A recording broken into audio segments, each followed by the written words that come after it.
Ministros do STF poderão ter meia hora de meditação online hoje. Vocês já fizeram meditação antes de vir o Faroeste Brasileiro? Eu não fiz. Alguém fez? Não. Não.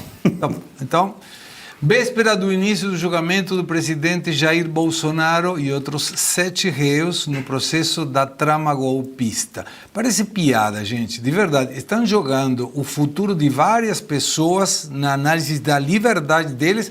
Vão fazer um pouquinho de tranquilidade, concentração. Teríamos que fazer tudo. Ai, ai, ai. Atividade oferecida semanalmente pela Corte a ministros, servidores, funcionários terceirizados e estagiários para melhorar a saúde e reduzir o estresse. O programa da Secretaria de Saúde do Supremo, batizado de Meditação no STF, disponibiliza a prática de meditação, yoga, que pode ser feita de olhos abertos ou em qualquer ambiente, inclusive no trabalho. Professor Suano, você vai fazer meditação para vir aqui? Não, não tenho tempo, não. A meditação é uma coisa interessante, mas ela não é da minha cultura, não é da cultura ocidental, é mais uma cultura oriental. E nós ocidentais, nós temos outra... Eu prefiro dizer que a meditação do ocidental é a reza quando ele é cristão. Essa é a grande meditação que o ocidental faz se ele é cristão, né? Então, eu não faço meditação. Agora, eu poderia fazer um comentáriozinho Claro, manda o que você quiser. Com todo respeito ao Caivano, porque é um dos caras mais brilhantes que eu conheci na minha vida, mas eu, particularmente, não sou presidencialista, eu sou parlamentarista convicto e eu acho que, inclusive eu acho que o presidencialismo por si só, ele é algo que ele perde o sentido quando você tem um parlamento que funciona e você precisa apenas ter uma peça que não precisa ser gasto bilhões, serem gastos bilhões para eleger. Para isso nós poderíamos ter uma monarquia parlamentar, deixando bem claro. E o presidencialismo, para mim, eu entendo que realmente eles estão desgastando o presidencialismo, mas eles estão desgastando de uma forma errada. Por quê? Porque eles estão desgastando o presidencialismo sem dizer que o grande problema é essa porcaria chamada presidencialismo de coalizão, que é um parlamentarismo de mentira inventado com um presidencialismo de mentira para criar um bolo de problemas que não traz solução para o sistema político como um todo.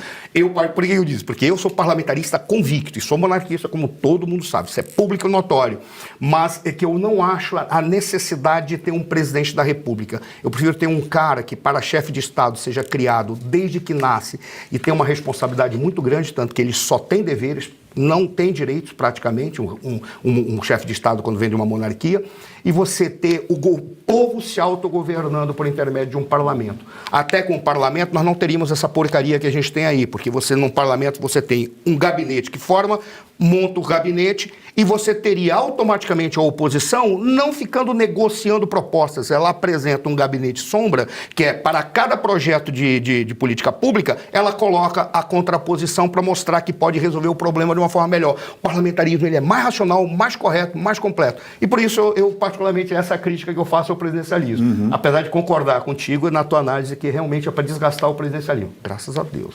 Concordou concordando ou concordou discordando? Eu concordei discordando, que eu falei com graças a Deus que o presidencialismo... Aí atrapalhou tudo.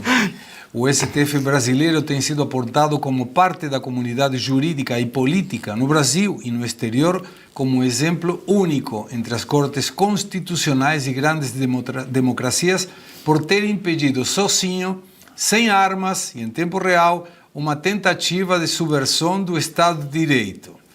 Essa é uma narrativa que pouca gente compra, mas enfim.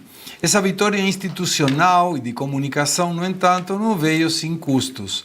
Ao longo do processo de se impor como guardião da democracia, o tribunal enfrentou dilemas complexos que produziram controvérsias duradouras. Entre elas, a principal acusação é que foi necessário mudar as regras no meio do jogo para garantir que a justiça fosse feita. Uma delas foi sobre o chamado Foro Especial por Prerrogativa de Função, conhecido coloquialmente como Foro Privilegiado. Bernardi, qual é a tua opinião?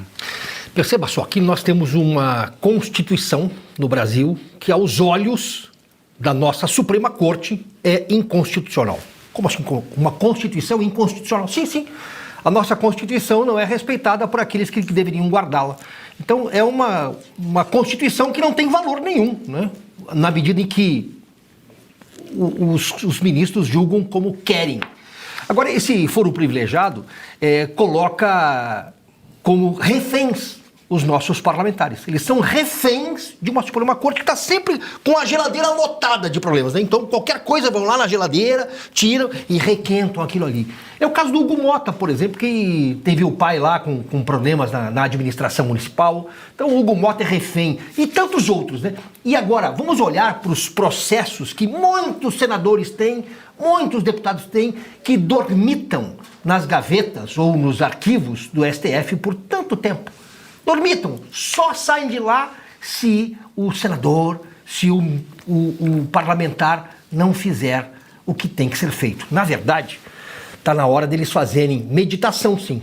Mas não essa meditação, é meditar sobre o estrago que está sendo feito nesse país, com esse tipo de justiça injusta que nós temos. Então essa Raja Yoga, que seja mudado para uma meditação para, de uma vez por todas, colocar o Brasil como um dos principais países do planeta. Não, mas dessa forma que a nossa justiça tem agido e que o presidencialismo tem também trabalhando com coalizão. O que é o presidencialismo de coalizão? É comprar voto, comprar apoio. Está na hora de fazer uma grande mexida na política. Mas vem de onde? De você, meu amigo, que está nos ouvindo.